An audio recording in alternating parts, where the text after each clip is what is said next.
Hello students, my name is Abha and in this lecture we are going to discuss about ionization enthalpy. First of all we will discuss ये ionization energy होती क्या है, ठीक है?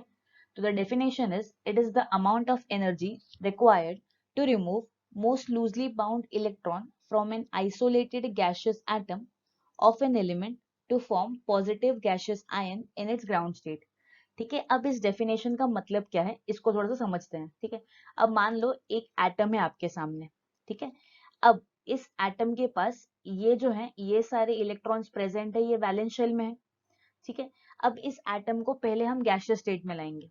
ठीक है, फिर गैसियस स्टेट में लाने के बाद इसके वैलेंस शेल में से एक इलेक्ट्रॉन निकाला जाएगा कुछ इस तरीके से। ठीक है, और इस इलेक्ट्रॉन को निकालने के लिए जितनी एनर्जी देनी पड़ रही है उस एनर्जी को हम कहेंगे इट इज आयोनाइजेशन एनर्जी। ठीक है, मतलब आयोनाइज करने के लिए जो एनर्जी लग रही है उसे कहेंगे आयोनाइजेशन एनर्जी। ठीक है, इसे आयोनाइजेशन एंथैल्पी भी कहा जाता है और आयोनाइजेशन पोटेंशियल भी कहा जाता है। ठीक है, अब मान लो हमारे पास एक एलिमेंट है ए। ठीक है, अब इस एलिमेंट को यहाँ पे नोट करने वाली बात यह है कि यहाँ पे जो फिजिकल स्टेट है दैट इज गैसियस। ठीक है, मतलब आपको एलिमेंट को पहले गैसियस स्टेट में लाना पड़ेगा।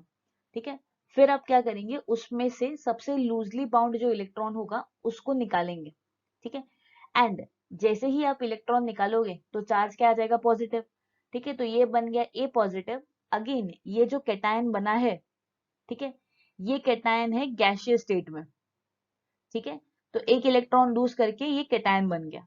ठीक है, अब मान लो इस प्रोसेस के लिए जो एनर्जी चेंज है, ठीक है, उसको हम बोलते हैं डेल्टा एच। ठीक है, तो delta H is enthalpy change, also called as energy change. अब यहाँ पे एक चीज नोट कीजिए कि डेल्टा एच पॉजिटिव होता है अगर रिएक्शन एंडोथर्मिक होता है।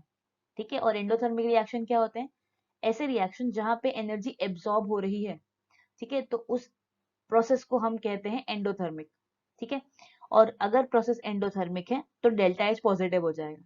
सिमिलरली अगर प्रोसेस एक्सोथर्मिक है, मतलब अगर रिएक्शन के दौरान एनर्जी रिलीज हुई है, ठीक है, तो उस रिएक्शन के लिए डेल्टा एच हो जाएगा नेगेटिव। ठीक है, तो अब आप सोचिए कि ये जो प्रोसेस हमने डिस्कस किया जहां पे हमने एक इलेक्ट्रॉन को बाहर निकाला, ठीक है, तो ये प्रोसेस एंडोथर्मिक होगा या एक्सोथर्मिक होगा। ठीक है, तो आंसर आएगा दिस प्रोसेस इज एंडोथर्मिक। ऐसा क्यों, बिकॉज इलेक्ट्रॉन को निकालने के लिए लगती है एनर्जी। ठीक है, तो यू आर गिविंग एनर्जी, मतलब इस प्रोसेस में एनर्जी एब्सॉर्ब हो रही है। ठीक है, सो removal of electron is always an endothermic process, it can never be exothermic process. Now let us discuss characteristics of this process. ठीक है, अब पहला चीज ये जो प्रोसेस है ये एंडोथर्मिक प्रोसेस है, जैसे कि हम डिस्कस कर चुके पिछले स्लाइड में। ठीक है, second, during this process cation is formed, मतलब जब भी आप इलेक्ट्रॉन को निकालोगे एक एटम में से तो चार्ज आ जाएगा पॉजिटिव। ठीक है, एंड पॉजिटिवली चार्ज आयन को बोला जाता है कैटायन। तो always when you remove electron cation is formed. ठीक है, नेक्स्ट, इस प्रोसेस के दौरान ऑक्सीडेशन हो रहा है। ठीक है, क्यों, because oxidation is loss of electron. Okay, तो जब भी एक एटम में से इलेक्ट्रॉन लॉस होता है तो उस प्रोसेस को कहा जाता है ऑक्सीडेशन। ठीक है, अब इस प्रोसेस के दौरान जो भी एनर्जी लग रहा है, ठीक है, उसके लिए कुछ यूनिट्स हैं। The units are electron volts per mole. ठीक है, सेकेंड है हमारे पास जूल्स पर मोल, थर्ड है हमारे पास kilo joules per mole, and last है हमारे पास किलो कैलोरीज पर मोल। ठीक है, अब 1 electron volt is equal to 96.49 kilo joules per mole. 1 electron volt per mole is equal to 23.06 kilo calories per mole. ठीक है, तो किलो जूल्स में अगर आप कन्वर्ट करेंगे एक इलेक्ट्रॉन वोल्ट को तो वो हो जाएगा 96.49, और अगर आप किलो कैलोरीज में कन्वर्ट करेंगे तो वो हो जाएगा 23.06। ठीक है, 1 calorie is equal to 4.18 joules. ठीक है, ये कन्वर्जन आपको काम आएंगे while you are doing the physical chemistry के sums. Now we will discuss what are the concepts of successive ionization energy. ठीक है, अब ये सक्सेसिव ये वर्ड का मतलब क्या है, सक्सेसिव मतलब एक के बाद एक। ठीक है, मान लो आपके पास एक एलिमेंट है, उसमें से अगर आपने पहला इलेक्ट्रॉन निकाला, ठीक है, तो पहले इलेक्ट्रॉन को निकालने के लिए जितनी भी एनर्जी लगी उसे आप कहोगे आयोनाइजेशन एनर्जी 1। ठीक है, it's a first ionization energy. Similarly अगर आपको उसी एटम में से सेकेंड इलेक्ट्रॉन निकालना है तो जो भी एनर्जी लगेगी उसे आप कहेंगे सेकेंड आयोनाइजेशन एनर्जी। ठीक है, एंड सो ऑन। ठीक है, तो थर्ड के लिए जो लगेगा उसे आप थर्ड आयोनाइजेशन एनर्जी कहेंगे, एक्सेट्रा एक्सेट्रा। अब ये जो जितने भी प्रोसेस हैं, ठीक है, इन सब में आप इलेक्ट्रॉन को निकाल रहे हो और ये सारे स्टेप्स या सारे प्रोसेस ये एंडोथर्मिक ही होंगे। ठीक है, अब हम एक एग्जांपल डिस्कस कर लेते हैं। मान लो हमारे पास एक एल्यूमिनियम का एग्जांपल है। ठीक है, अब Al का जो कॉन्फ़िगरेशन है दैट इज 2,8,3 और यहाँ पे नोट करो कि Al का जो physical state that is gas. अब Al से अगर एक इलेक्ट्रॉन निकालना है तो एनर्जी देना पड़ेगा। ठीक है, और जो एनर्जी हम दे रहे हैं उसे हम कहेंगे this is first ionization energy. ठीक है, अब एक इलेक्ट्रॉन निकाला गया है तो कॉन्फ़िगरेशन हो जाएगा 2,8,2 एंड चार्ज आ जाएगा +1 का। ओके, अब सिमिलरली अगर आप Al प्लस में से सेकेंड आयोनाइजेशन एनर्जी दे रहे हो, ठीक है, मतलब एक और इलेक्ट्रॉन निकाल रहे हो, तो होगा क्या कि ये कॉन्फ़िगरेशन बन जाएगा 2,8,1 और चार्ज आ जाएगा +2। ठीक है, बट नोट कीजिए कि सेकेंड आयोनाइजेशन एनर्जी हमेशा फर्स्ट आयोनाइजेशन एनर्जी से ज्यादा ही होगा। अब ऐसा क्यों? बिकॉज Al जो है, Al के पास है 13 इलेक्ट्रॉन्स। ठीक है, एंड Al प्लस के पास है 12 इलेक्ट्रॉन्स। ठीक है, बट दोनों के पास प्रोटॉन तो सेम ही होंगे। इसके पास है 13 प्रोटॉन्स एंड इसके पास भी है 13 प्रोटॉन्स। ठीक है, अब ध्यान दो कि 13 प्रोटॉन्स के लिए 12 इलेक्ट्रॉन्स को पुल करना वुड बी मोर इजी। ठीक है, मतलब यहाँ पे न्यूक्लियर चार्ज जो है, ठीक है, वो ज्यादा लगेगा। ठीक है, और जितना ज्यादा न्यूक्लियर चार्ज लगेगा उतना वो बाहर वाले शेल के इलेक्ट्रॉन को पुल कर पाएंगे अपनी तरफ। ठीक है, एंड सिंस न्यूक्लियर चार्ज इतना ज्यादा लग रहा है तो उस इलेक्ट्रॉन को निकालने के लिए एनर्जी भी उतनी ज्यादा देनी पड़ेगी। मतलब IE2 जो है वो IE1 से ज्यादा होगा। ठीक है, अब सिमिलरली अगर हमें Al2 प्लस में से एक और इलेक्ट्रॉन निकालना है, ठीक है, तो जो एनर्जी लगेगा उसको आप बोलोगे it is IE3। Okay, and configuration बन जाएगा 2,8 और स्टेबिलिटी आ जाएगी Al3 प्लस पे। ठीक है, अब यहाँ पे भी आपका जो थर्ड आयोनाइजेशन एनर्जी है वो सेकेंड वाले से ज्यादा ही होगा। क्यों? बिकॉज न्यूक्लियर चार्ज जो है वो Al2 प्लस के केस में ज्यादा है as compare to Al plus. जितना ज्यादा न्यूक्लियर चार्ज उतना ज्यादा आपको आयोनाइजेशन एनर्जी देना पड़ेगा। ठीक है, अब यहाँ पे देखिए 2,8 पे स्टेबिलिटी अचीव हो गई है, बट अगर हम Al3 प्लस में से भी एक और इलेक्ट्रॉन निकालेंगे, ठीक है, तो जो एनर्जी लगेगी उसे हम फोर्थ आयोनाइजेशन एनर्जी कहेंगे। ठीक है, बट यहाँ पे ध्यान दो कि जो आपका कॉन्फ़िगरेशन है वो 2,7 पे चला जा रहा है। ठीक है, मतलब यहाँ पे स्टेबिलिटी डिस्टर्ब हो जा रही है बिकॉज Al3 प्लस पे 2,8 पे चले गए थे, मतलब उन्होंने नियॉन का कॉन्फ़िगरेशन अचीव कर लिया था। ठीक है, तो आपने क्या किया है, उसकी स्टेबिलिटी डिस्टर्ब की है। ठीक है, तो Al4 प्लस बनाने के लिए जो भी एनर्जी लगा दैट इज आयोनाइजेशन एनर्जी 4। ठीक है, तो this fourth ionization energy would be way way way higher than third ionization energy. तो अगर हमें इनका कंपैरिजन लिखना है तो कुछ इस तरीके से आएगा। ठीक है, तो यहाँ पे आपको दो चीजें ध्यान देनी है। ठीक है, फर्स्ट चीज आपको ध्यान देना है कि successive ionization energies are always increasing, मतलब हमेशा IE2 जो है वो IE1 से ज्यादा होगा। IE3 जो है वो हमेशा IE2 से ज्यादा होगा। IE4 जो है वो हमेशा IE3 से ज्यादा होगा। सो सक्सेसिव आयोनाइजेशन एनर्जी हमेशा इंक्रीज ही होती है। ठीक है, इसमें आपको कभी भी कोई एक्सेप्शन देखने को नहीं मिलेगा। और सेकेंड चीज आप ध्यान देंगे कि अगर मान लो आपको आयोनाइजेशन एनर्जी में बहुत ज्यादा इंक्रीज मिल जाएगा जैसे कि यहाँ पे मिला है, तो आप समझ जाना कि वहां पे स्टेबिलिटी डिस्टर्ब हुई है। ठीक है, अब हमने जो कंसेप्ट पढ़ा सक्सेसिव आयोनाइजेशन एनर्जी का, उसके ऊपर आपको क्वेश्चंस कैसे पूछे जाएंगे वो डिस्कस कर लेते हैं। ठीक है, तो मान लो ये एक क्वेश्चन है आपके सामने, आपको एक एलिमेंट के लिए आयोनाइजेशन एनर्जीज की वैल्यू दी गई है। ठीक है, और आपको पूछा गया है कि वैलेंस इलेक्ट्रॉन कितने हैं इस एलिमेंट के पास। ठीक है, अब देखो ये जो 111 दिया गया है, ठीक है, इट इज IE1 का वैल्यू। 240 जो दिया गया है दैट इज IE2 का वैल्यू। 396 इज IE3 का value. Similarly 687 is the value for fourth ionization energy. ठीक है, 5498 it is the value of fifth ionization energy. Similarly, 6842 is the value of sixth ionization energy.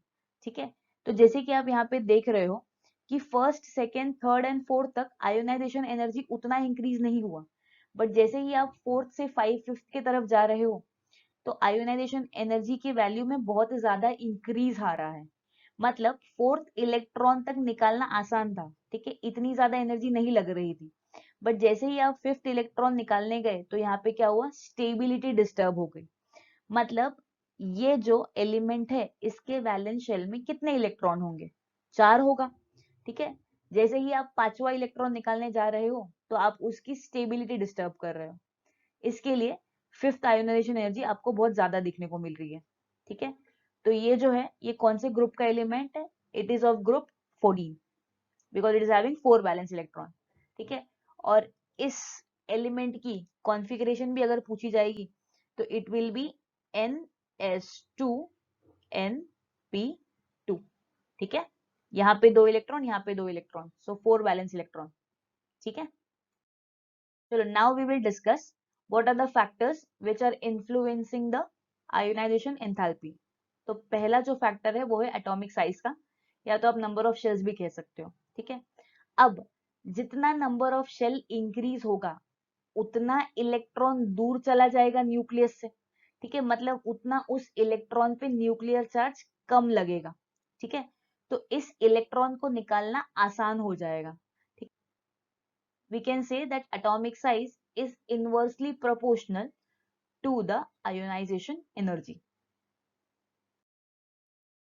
Now the second factor influencing the ionization energy is nuclear charge.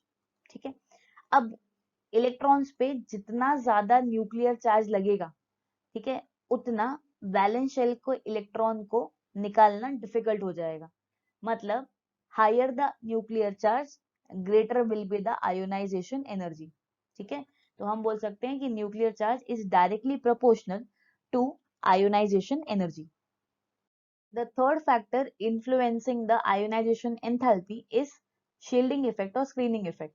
ठीक है, अब जितना inner shells में electrons के numbers increase होंगे, ठीक है, उतना ज्यादा वो वैलेंस शेल के इलेक्ट्रॉन को शील्ड कर पाएंगे। ठीक है, किससे शील्ड करेंगे, फ्रॉम द न्यूक्लियर चार्ज। ठीक है, अब जितना ज्यादा शील्डिंग होगी by the electron present in the inner shell उतना न्यूक्लियर चार्ज कम लगेगा on the valence shell and electron को निकालना आसान हो जाएगा। ठीक है, मतलब अगर शील्डिंग इफेक्ट इंक्रीज होती है तो आयोनाइजेशन एनर्जी डिक्रीज होगा। मतलब हम बोल सकते हैं कि screening effect and ionization energy में इनवर्सली प्रोपोर्शनलिटी का रिलेशनशिप है।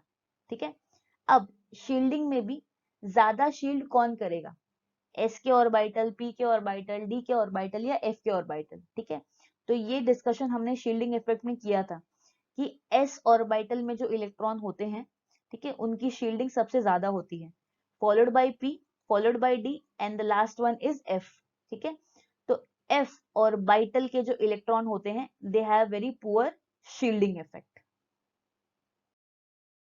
The fourth factor affecting the ionization enthalpy is electronic configuration।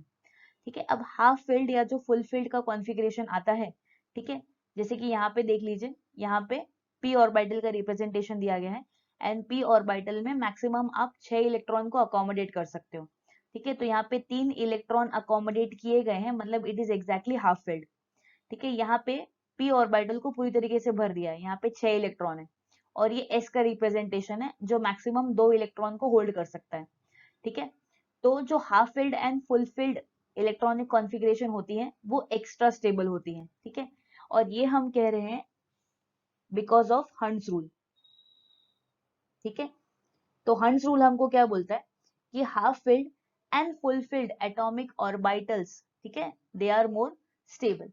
अब सिंस इनकी स्टेबिलिटी ज्यादा है तो इलेक्ट्रॉन निकालने के लिए आपको एनर्जी ज्यादा देनी पड़ेगी, मतलब इनकी आयोनाइजेशन एनर्जी की वैल्यू काफी ज्यादा आएगी। फॉर एग्जाम्पल यहाँ पे नाइट्रोजन देख लेंगे, तो नाइट्रोजन का एटॉमिक नंबर है 7, सो इलेक्ट्रॉनिक कॉन्फ़िगरेशन हो जाएगा 1s2 2s2 2p3। तो जैसे कि आप देख रहे हो कि p में 3 इलेक्ट्रॉन है, मतलब p जो है वो एग्जैक्टली हाफ फिल्ड है, ठीक है। तो नाइट्रोजन की जो फर्स्ट आयोनाइजेशन एनर्जी है वो काफी ज्यादा होगी, ठीक है, because of the stability associated with half filled electronic configuration. The fifth factor affecting the ionization enthalpy is penetration effect, ठीक है। मतलब अगर मान लो आपको पूछा गया है कि एक ही शेल में, ठीक है, सबशेल्स कितने होते हैं, 4 होते हैं, एसपीडीएफ, तो कहाँ से इलेक्ट्रॉन निकालना इजी होगा और कहाँ से इलेक्ट्रॉन निकालना डिफिकल्ट होगा, ठीक है। तो एस में से इलेक्ट्रॉन निकालना सबसे ज्यादा टफ होगा एंड एफ से इलेक्ट्रॉन निकालना इजी होगा। ऐसा क्यों? बिकॉज एस का जो शेप होता है वो कैसा होता है, स्पेरिकल होता है, ठीक है, and it is more towards the nucleus. अब न्यूक्लियस की अगर तरफ ज्यादा है तो it is experiencing more nuclear charge. अब अगर उसके ऊपर न्यूक्लियर चार्ज ज्यादा लग रहा है, ठीक है, तो इलेक्ट्रॉन निकालने के लिए आपको एनर्जी भी उतनी ज्यादा देनी पड़ेगी। Now we will discuss what are the trends with respect to ionization enthalpy, ठीक है। तो पहले देखेंगे कि अक्रॉस द पीरियड क्या हो रहा है, ठीक है। अब अक्रॉस द पीरियड अगर आप देखोगे इस ग्राफ में, तो लिथियम से लेके नियॉन तक ये जो है ये सेकेंड पीरियड का रिप्रेजेंटेशन है, ठीक है। तो as you move left to right in a period, तो हम बोल सकते हैं कि आयोनाइजेशन एनर्जी जो है दैट इंक्रीजेस। अब ऐसा क्यों?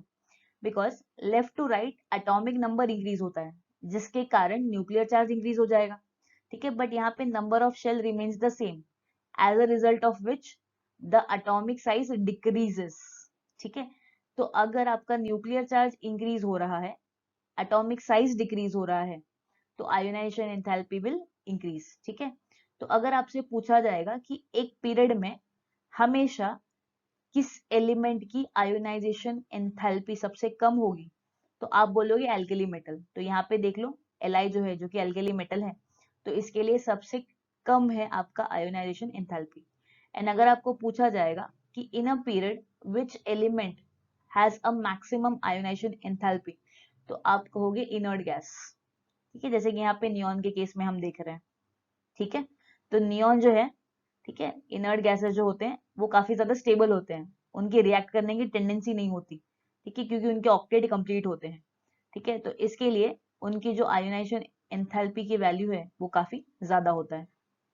अब यहाँ पे अगर आप देखोगे तो बेरिलियम का जो फर्स्ट आईई का वैल्यू है, ठीक है, that is greater than boron, ठीक है। और यहाँ पे भी अगर आप नाइट्रोजन के केस में देखोगे तो नाइट्रोजन की जो आयोनाइजेशन एनर्जी की वैल्यू है वो ऑक्सीजन से ज्यादा है, ठीक है। तो अब इसको समझते हैं कि ऐसा क्यों।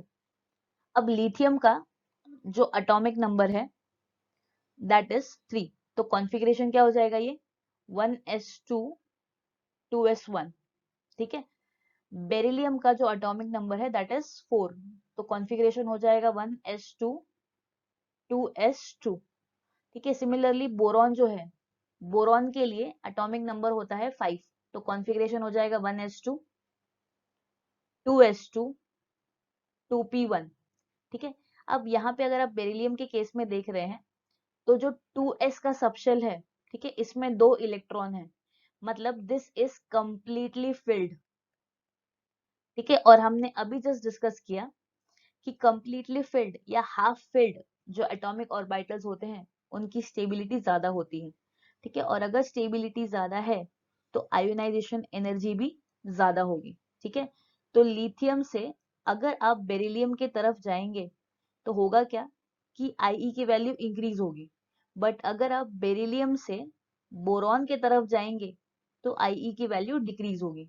ऐसा क्यों? बिकॉज यहाँ पे जो एक इलेक्ट्रॉन निकाला जा रहा है वो निकाला जा रहा है 2p से, ठीक है। अब हम डिस्कस करेंगे कि नाइट्रोजन के केस में व्हाट इज द रीजन, ठीक है।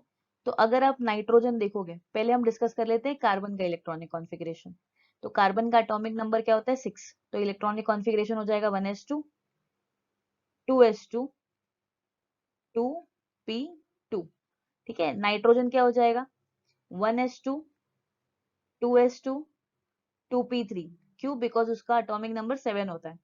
सिमिलरली ऑक्सीजन जो है that will be 1s2, 2s2 and 2p4। ठीक है, अब यहाँ पे देख लो नाइट्रोजन जो है it is exactly half filled. ठीक है, बिकॉज 2p3 आ रहा है। ठीक है, p की कैपेसिटी होती है टू होल्ड 6 इलेक्ट्रॉन और यहाँ पे 3 ही है, मतलब ये क्या है, एग्जैक्टली हाफ फिल्ड है। ठीक है, मतलब इनकी जो स्टेबिलिटी है वो ज्यादा है। ठीक है, एज पर हंट्स रूल। और अगर स्टेबिलिटी ज्यादा है तो आईई की वैल्यू भी ज्यादा आएगी। ठीक है, तो अगर आप कार्बन से नाइट्रोजन की तरफ जाएंगे तो आईई की वैल्यू इंक्रीज होगी, बट अगर आप नाइट्रोजन से ऑक्सीजन की तरफ जाएंगे तो आईई की वैल्यू डिक्रीज होगी। ठीक है, we are talking with respect to first ionization energy. अब ऐसा क्यों? बिकॉज ऑक्सीजन का जो कॉन्फ़िगरेशन दैट इज 2p4। अब यहाँ से अगर एक इलेक्ट्रॉन निकाला जाएगा तो ये हो जाएंगे 1s2, 2s2 एंड 2p3 के कॉन्फ़िगरेशन पे पहुंच जाएंगे। मतलब अब ये हाफ फिल्ड हो जाएगा और ये स्टेबिलिटी अचीव कर लेगा। ठीक है, तो इसके लिए यहाँ से एक इलेक्ट्रॉन निकालना आसान है।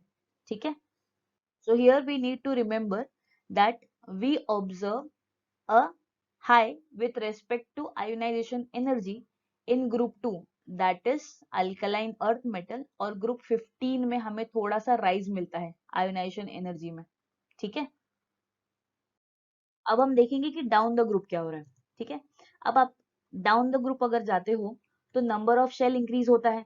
ठीक है, नंबर ऑफ शेल इंक्रीज होगा तो अटोमिक साइज भी क्या होगी, इंक्रीज होगी। ठीक है, और अगर अटोमिक साइज इंक्रीज होती है तो न्यूक्लियर चार्ज डिक्रीज होता है। ठीक है, और अगर न्यूक्लियर चार्ज ही कम लग रहा है तो आयोनाइजेशन एनर्जी की वैल्यू कम हो जाएगी। ठीक है, so down the group ionization energy decreases. ठीक है, अब यहाँ पे नोट करो एग्जाम्पल दिया गया है ग्रुप 1 का। ठीक है, तो lithium, sodium, potassium, rubidium, caesium, जितना आप डाउन द ग्रुप आ रहे हो उतना आयोनाइजेशन एनर्जी की वैल्यू कम होती जा रही है। ठीक है, तो as per the general trend down the group ionization energy decreases.